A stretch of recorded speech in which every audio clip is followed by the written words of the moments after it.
Viewers, कैसे हो आप लोग। एक बार फिर आप सभी का स्वागत है मेरे YouTube चैनल जी सीरीज में। और आज मैं आपको जी सीरीज का ये 7वां जो है भाग है उसको मैं बताने जा रहा हूँ।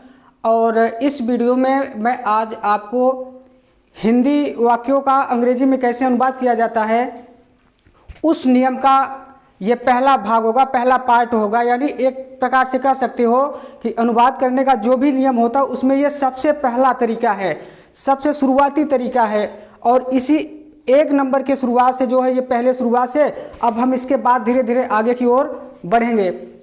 तो आइए समझते हैं कि सबसे पहले शुरुआत में अनुवाद कैसे सीखा जाता है और शुरुआती जो हिंदी सेंटेंसेस होते हैं उनका अंग्रेजी में कैसे अनुवाद किया जाता है। ठीक है, तो आइए देखते हैं। इधर यहाँ पे देखो, ये हमारा जो है जी सीरीज का पार्ट 7 है। और इसमें आज एकदम सिंपल जो सेंटेंस होता है, हमारा साधारण वाक्य होता है, उसी का ट्रांसलेशन करना मैं बताऊंगा आप लोगों को। और ये बहुत ही इंपॉर्टेंट रूल है।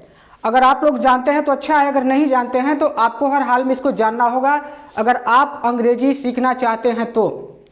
अगर ये वीडियो ऐसा लगता होगा कि मेरे काम का नहीं है तो कम से कम आपके फैमिली में आपके दोस्तों के बच्चे होंगे, उनके पास ये वीडियो ज़रूर शेयर करना, क्योंकि इसमें मेरा कई वर्षों की जो मेहनत है और जो एक्सपीरियंस है उसको यहाँ पर आज मैं आप लोगों के सामने लेकर के आया हूँ।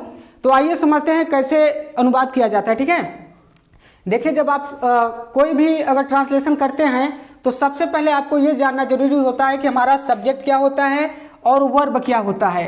तो वर्ब वाले क्या बोलते हैं पार्ट में मैंने बता दिया था कि वर्ब क्या होता है, कितने टाइप से होता है। तो आज मैं आप लोगों को लिंकिंग वर्ब से शुरुआत करूंगा और लिंकिंग वर्ब के अंतर्गत जो भी हमारे मतलब नियम आते हैं उसको जो है आज मैं बताऊंगा। ठीक है, तो अनुवाद करने से पहले आपको ये चीज़ें आनी चाहिए। ये जो यहाँ पे व्हाइट बोर्ड पे लिखा गया है ये चीज़ आपको जरूर आनी चाहिए। अगर ये चीज़ नहीं आता है तब थोड़ा सा दिक्कत हो सकता है। ठीक है, लेकिन कोई बात नहीं, मैं हूँ और आज मैं आप लोगों को सिखाने जा रहा हूँ सबसे अच्छा और सबसे सिंपल और सबसे आसान तरीका। ठीक है, देखो, सबसे पहले यहाँ पे देखिए है सब्जेक्ट। सब्जेक्ट मीन्स करता होता है singular number. Subject singular number का मतलब होता है एक वचन करता। सिंगुलर सब्जेक्ट का मतलब क्या होता है, सिंगुलर नंबर सब्जेक्ट का मतलब क्या होता है, एक वचन करता। ठीक है, देखिए यहाँ पे है सबसे पहले वेरी स्टार्टिंग में आ रहा है दिस। दिस मीन्स होता है यह, दिस मीन्स होता है यह, दैट मीन्स वह। अब दिस मीन्स यह जो होता है इशारा करने के लिए होता है। ये वस्तु की ओर, किसी भी चीज की ओर जब हम इशारा करते हैं, इंडिकेट करते हैं तो वहां पे जो है दिस और दैट का प्रयोग किया जाता है। तो यहाँ पे देखिए जो दिस है ये एक वचन का है। ठीक है, एक वचन का करता है, एक वचन। और ये फिर दैट है। दैट जो है दूर की चीजों के लिए इशारा करने के लिए प्रयोग किया जाता है। और दिस जो होता है पास के वस्तु के लिए इशारा करने के लिए किया जाता है। ठीक है, ये हमारे जो सब्जेक्ट हैं किस में आते हैं, सिंगुलर नंबर में आते हैं। किस में आते हैं, सिंगुलर नंबर, एक वचनकर्ता के अंतर्गत। और ये हमारे प्रोनाउन है। ये दोनों क्या हैं, प्रोनाउन है। फिर नीचे देखिए और क्या आता है हमारा क्या बोलते हैं, एक वचन सब्जेक्ट यानी एक वचन कर्ता के अंतर्गत हमारा और क्या क्या आता है। यहाँ पे देखिए उसके बाद फिर है किसी एक व्यक्ति। अगर किसी एक व्यक्ति का नाम हो तो वो भी एक वचन में आता है। ठीक है, सिंगुलर नंबर में आता है। किसी एक स्त्री का नाम हो, एक जानवर का नाम हो, एक पक्षी का नाम हो तथा वस्तु का नाम आदि जिससे सिर्फ एक का बोध हो, वो हमारे एक वचनकर्ता के अंतर्गत आते हैं। देखिए यहाँ पे जैसे रोहित है, रोहित एक आदमी का नाम है तो एक वचन हुआ। राधा एक लड़की का नाम है, एक वचन हुआ। टाइगर एक जानवर है, एक वचन हुआ। क्रो मीन्स कौवा होता है, एक वचन हुआ। और चेयर मीन्स कुर्सी वस्तु है, एक वचन हुआ।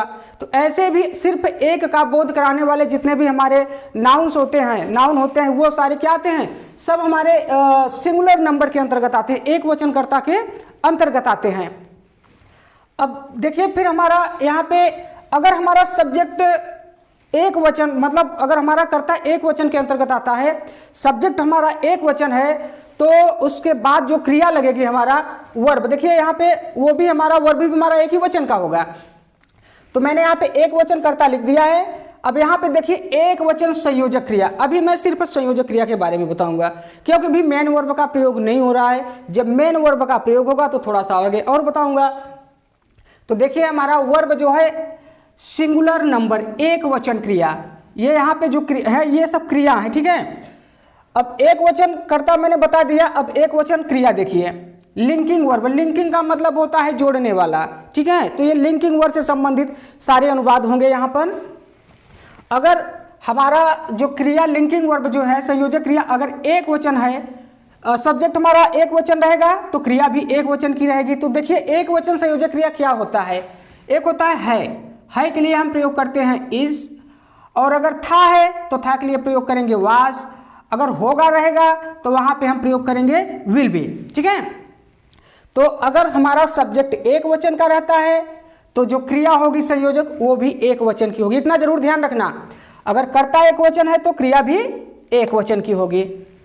अब देखते हैं फिर सब्जेक्ट जो हमारा प्लूरल नंबर का होता है। प्लूरल नंबर का मतलब क्या होता है, बहुवचन, दो या दो से अधिक वस्तुओं का ज्ञान कराने वाला जो शब्द होता है वो क्या होता है, वो बहुवचन। बहु का मतलब होता है एक से अधिक, यानी दो, टू प्लस में होता है, टू प्लस में होता है, दो भी हो सकते हैं, दो से अधिक भी हो सकते हैं, तो बहुवचन के अंतर्गत आते हैं।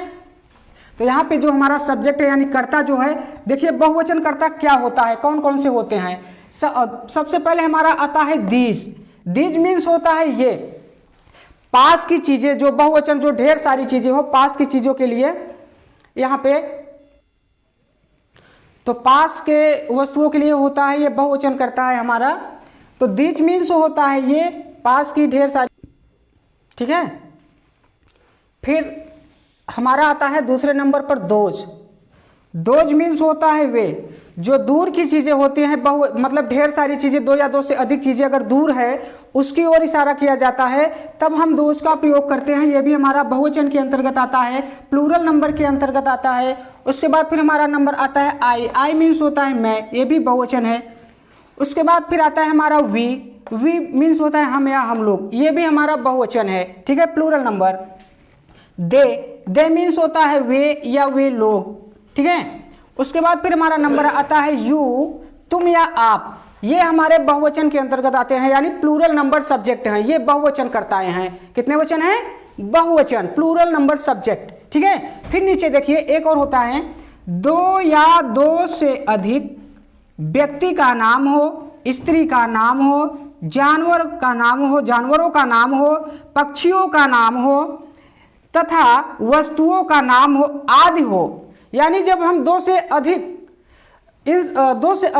व्यक्ति, स्त्री, जानवर, पशु, पक्षी या वस्तु का नाम लेते हैं तो हमारा बहुवचन हो जाता है, यानी प्लूरल नंबर सब्जेक्ट हो जाता है, ठीक है। उसके बाद देखिए जैसे राम एंड श्याम, यहाँ पे राम और श्याम दो नाम है, ठीक है, दो हुए तो मतलब बहुवचन हो गए। फिर यहाँ पे देखिए टाइगर्स है, टाइगर्स मतलब दो से अधिक बाघ हैं हमारे, तो ये भी हमारा बहुवचन हो गया। फिर क्रोज है, कौवा जिसको बोलते हैं कौवा, ठीक है, ये भी बहुवचन है हमारा। चेयर्स है, दो से अधिक कुर्सियां हैं आदि, ठीक है। ये हमारे प्लूरल सब्जेक्ट है, यानी बहुवचन कर्ता।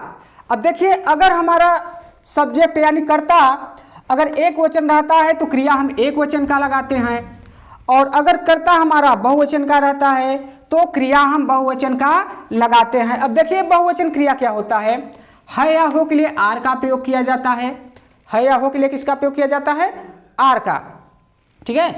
थे के लिए वर का प्रयोग किया जाता है, हूं के लिए एम का प्रयोग किया जाता है, जो केवल आई के साथ लगता है, बाकी और किसी कर्ता के साथ एम का प्रयोग नहीं किया जाएगा।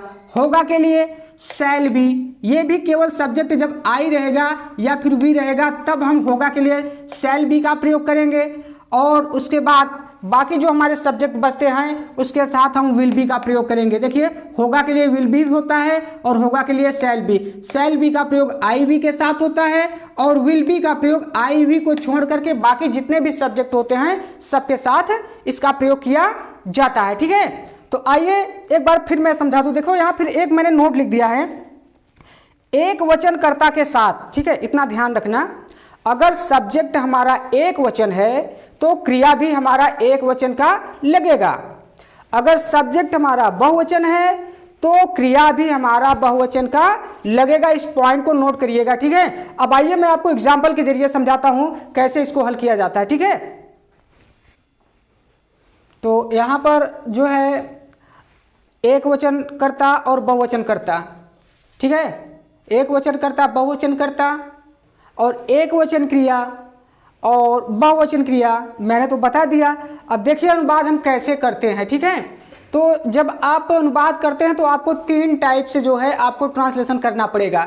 या तो आपका वाक्य अफर्मेटिव सेंटेंस में होगा, स्वीकारात्मक वाक्य में होगा, या फिर नेगेटिव सेंटेंस में होगा, नकारात्मक वाक्य में होगा, या फिर तीसरे नंबर पर हमारा जो होगा इंटेरोगेटिव, ठीक है, यानी प्रश्नवाचक वाक्य। आपको ये 3 ही टाइप से मिलेंगे अनुवाद करने के लिए। तो देखिए यहाँ पे मैंने लिख दिया है अफर्मेटिव सेंटेंस पहला नंबर होगा, दूसरा नेगेटिव सेंटेंस और तीसरा हमारा इंटेरोगेटिव। तो आज मैं आपको सिर्फ अफर्मेटिव के बारे में बताऊंगा क्योंकि वीडियो ज़्यादा बड़ा हो जाएगा। तो आज मैं सिर्फ आपको अफर्मेटिव के बारे में बताऊंगा। अफर्मेटिव सेंटेंसेस का मतलब जो होता है कैसे अनुवाद किया जाता है। तो देखिए अफर्मेटिव सेंटेंस स्वीकारात्मक वाक्य। अफर्मेटिव मीन्स होता है ऐसा वाक्य या कथन जिसको स्वीकार किया जाए, जिसको स्वीकार किया जाए। तो आज देखिए इसका स्ट्रक्चर क्या बन रहा है हमारा। अफर्मेटिव वाक्यों में हमेशा याद रखिए, आने वाले वीडियो में भी इसकी जरूरत पड़ेगी। हमेशा अफर्मेटिव जो सेंटेंस होता है सबसे पहले हमारा सब्जेक्ट लिखा जाता है, फिर वर्ब लिखा जाता है, उसके बाद यहाँ पे जो है कर्म आता है, लेकिन अभी कंप्लीमेंट बोला जाएगा क्योंकि अभी हमारा लिंकिंग वर्ब चल रहा है, नहीं तो यहाँ पे कर्म आएगा, ठीक है। ऑब्जेक्ट अभी ऑब्जेक्ट नहीं आएगा क्योंकि लिंकिंग वर्ब है और लिंकिंग वर्ब में ऑब्जेक्ट नहीं होता है, कंप्लीमेंट होता है, पिछले वीडियो में मैंने बताया था। तो देखिए जैसे वह स्ट्रक्चर हो गया हमारा, यहाँ पे स्ट्रक्चर बनेगा, एक नंबर पे सब्जेक्ट, दूसरे पर वर्ब और तीसरे पर हमारा कंप्लीमेंट रहेगा जो कि नाउन हो सकता है, एडजेक्टिव भी हो सकता है। तो यहाँ पे देखिए एग्जांपल में सबसे पहले वह एक घर है। अब ये एक हिंदी सेंटेंस है, क्या है, एक हिंदी सेंटेंस है। अब इसका अंग्रेजी में अनुवाद करना है। अब हम पूरे नियम के साथ चलेंगे, ठीक है। तो अब ध्यान से समझो, वह एक घर है। सबसे पहले आपको सब्जेक्ट ढूंढना है। तो इसके पहले मैंने जो स्ट्रक्चर लिखवाया था देखिए उसमें वह की अंग्रेजी क्या होती है, वह की अंग्रेजी दैट होता है।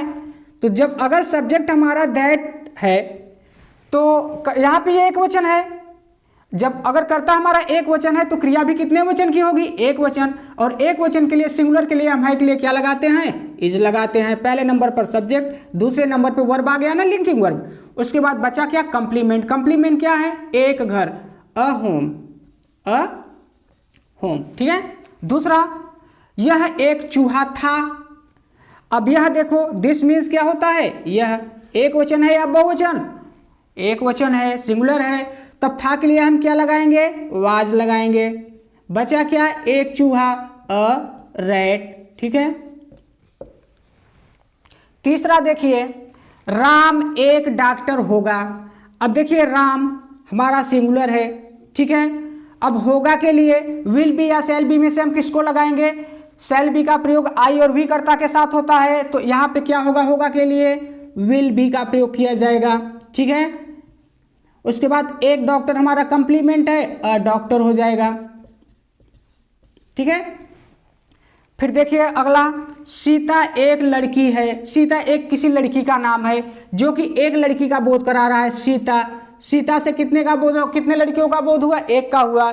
जब एक का हुआ तो सिंगुलर हुआ, तब सीता सब्जेक्ट हो गया। तब है के लिए हम क्या लगाएंगे, यहाँ पर इस का प्रयोग करेंगे। बचा क्या, एक लड़की, अ गर्ल, ठीक है।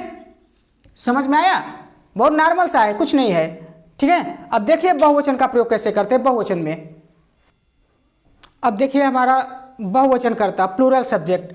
अब देखो वे कुर्सियां हैं, वे हमारा वे का मीन्स क्या होता है, दोज, दूर की वस्तुओं की ओर इशारा किया जा रहा है, दोज मीन्स होता है वे। जब दोज यहाँ पे बहुवचन है तो क्रिया भी हमारा कितने वचन का होगा, है के लिए हम क्या लगाएंगे, तब आर का प्रयोग करेंगे। अब कुर्सियां एक नहीं, एक से अधिक कुर्सियां हैं तो चेयर मीन्स कुर्सी होता है, ठीक है। और ढेर सारी कुर्सियों के लिए यस लगाते हैं, बहुवचन बना दिए, दोज आर चेयर्स, ठीक है। बहुवचन करता बहुवचन क्रिया। ये किताबें थी, दीज, दीज मीन्स क्या होता है, ये बहुवचन है, तब थी के लिए क्या लगाएंगे, वर का प्रयोग करेंगे। कर्ता बहुवचन है तो क्रिया भी बहुवचन का होगा। किताबें हैं तो बुक्स हो जाएगा। बुक मीन्स होता है एक किताब, और किताबें मीन्स ढेर सारी, तो बुक्स हो गया। कर्ता बहुवचन, क्रिया बहुवचन, और ये जो हमारा कंप्लीमेंट है वो भी बहुवचन हुआ। मैं डॉक्टर होऊंगा, आई हो गया। अब आई के साथ होऊंगा के लिए क्या लगाएंगे, विल बी की शैल बी, शैल बी, ठीक है, क्योंकि आई बी के साथ शैल का प्रयोग होता है। आई शैल बी डॉक्टर, ठीक है। अ छिपा हुआ है, अ डॉक्टर, मैं एक डॉक्टर होऊंगा। आई के साथ शैल का प्रयोग हो गया। तुम खिलाड़ी थे, ये लास्ट एग्जाम्पल है, तुम खिलाड़ी थे। तुम कितने वचन का है, बहुवचन है, प्लूरल नंबर का सब्जेक्ट है, तो थे भी हमारा बहुवचन का हो जाएगा, प्लूरल नंबर हो जाएगा, लिंकिंग वर्ब है ये। तो यू के साथ क्या लगाएंगे, वर का प्रयोग करेंगे, क्योंकि यू हमारा बहुवचन है तो वर भी बहुवचन का होना चाहिए, क्रिया भी बहुवचन का होना चाहिए। खिलाड़ी है, यू वेयर प्लेयर, PLAYER, ठीक है, यू वर प्लेयर। तो यहां पर जो है मैंने एक वचन और बहुवचन सबसे शुरुआती में ट्रांसलेशन कैसे किया जाता है उस नियम को मैंने बताया है। इसको ध्यान से अगर नहीं समझ में आएगा तो एक बार फिर से रिवाइंड करके देखिएगा, और कमेंट में ज़रूर बताना कि वीडियो कैसा लगा। और अगर आपने अभी तक सब्सक्राइब नहीं किया है तो चैनल को सब्सक्राइब करिए, इसको शेयर करिए और लाइक करिए। मिलते हैं फिर अगले वीडियो में। जय हिंद।